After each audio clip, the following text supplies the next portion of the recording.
Ma'lumki, so'nggi yillar davomida soliq yukini kamaytirish, byurokratik to'siqlarni bartaraf etish bo'yicha qator chora-tadbirlar amalga oshirildi. Soliq turlari 13 tadan 9 taga kamaydi.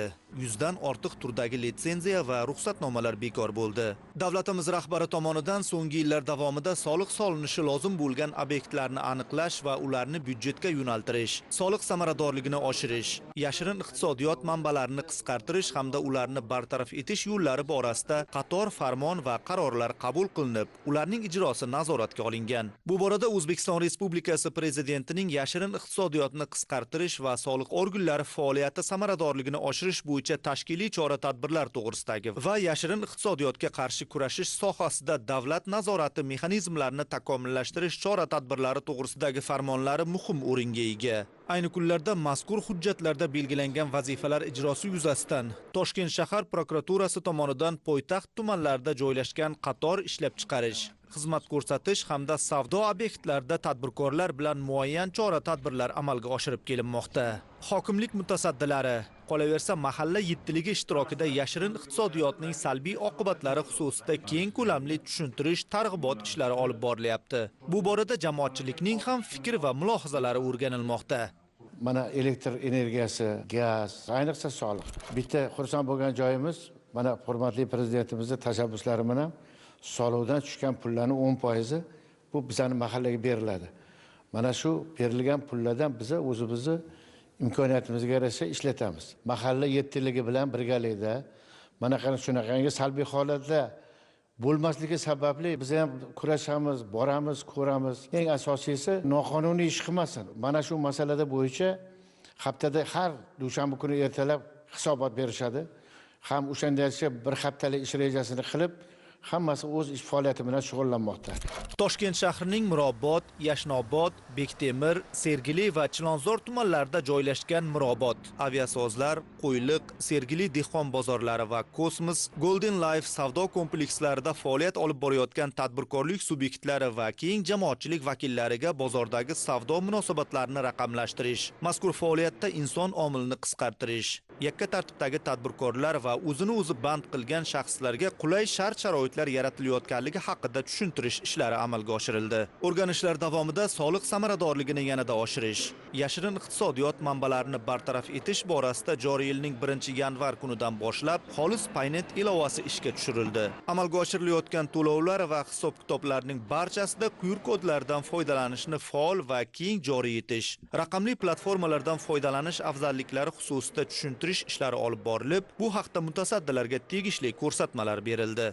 Ishchi guruhi tomonidan tadbirkor va ishbilarmonlar ishtirokida joylarda tashkil etilayotgan muloqotlarda asosiy e'tibor davlat tomonidan tadbirkorlik rivoji uchun yaratilayotgan keng ko'lamli qulaylik va preferensiyalar, ularning bugungi kundagi natijalariga qaratilmoqda.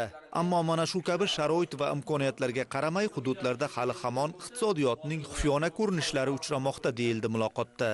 Ma'lumot berilishicha, bugungi kunda birgina poytaxtning Chilonzor tumanida 18 mingdan ortiq tadbirkorlik subyektlari faoliyat yuritib kelmoqda. Shundan 17,5 mingi kichik, 706 tasi o'rta hamda 117 tasi yirik tadbirkorlik subyektlariga to'g'ri keladi.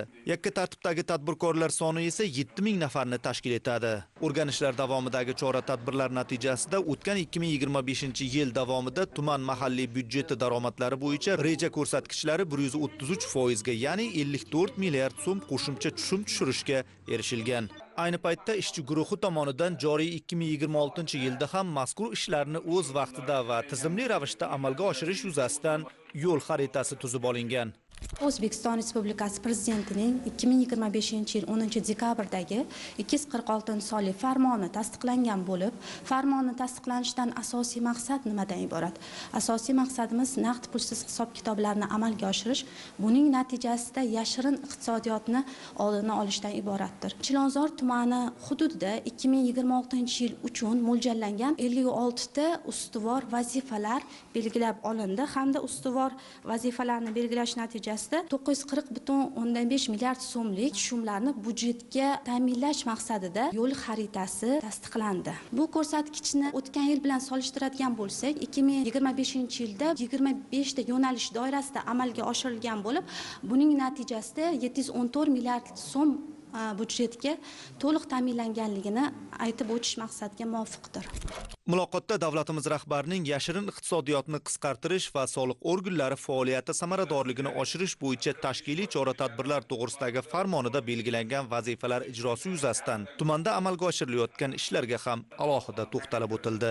Yig'ilishda Chilonzor tumani mahalliy byudjeti ijrosini ta'minlash yuzasidan yashirin iqtisodiyotni qisqartirish, soliq solish bazasini kengaytirish, foydalanilmayotgan zaxiralarni safarbar qilish orqali 2026-yilda byudjetga jalb qilinishi kutilayotgan qo'shimcha daromadlarni ta'minlash yuzasidan komissiyaning yo'l xaritasi tuzib olingani qayd etildi. Unga muvofiq 56 ta yo'nalish bo'yicha tumandagi barcha mutasaddi tashkilotlar bilan hamkorlikda jami 940,5 milliard so'mlik manba ijrosi belgilab olindi.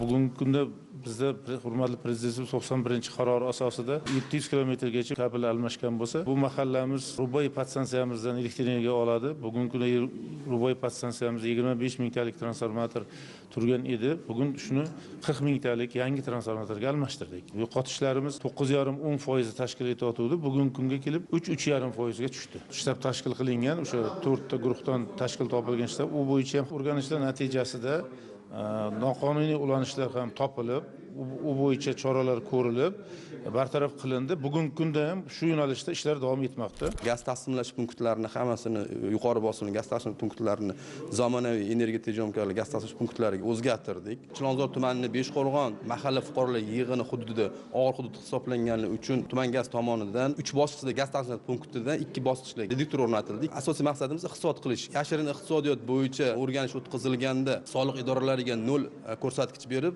lekin tumanga gaz ta'minotidan iste'mol qilayotgan novvoyxona, oshxonalar, mehmonxonalar aniqlandi. Davlatga soliq to'lovlari qonunlashtirildi. Yashirin iqtisodiyotni jilovlashda faqatgina nazoratni kuchaytirish kutilgan natija bermasligi, aholi va tadbirkorlarning soliq madaniyatini oshirib, to'g'ri ishlaganlarni munosib rag'batlantirish ham eng muhim jihatlardan ekanligi mutasaddilarning doimiy diqqat markazida. Shu bois joylardagi uchrashuvlarda ana shu jihatlarga alohida e'tibor qaratilmoqda.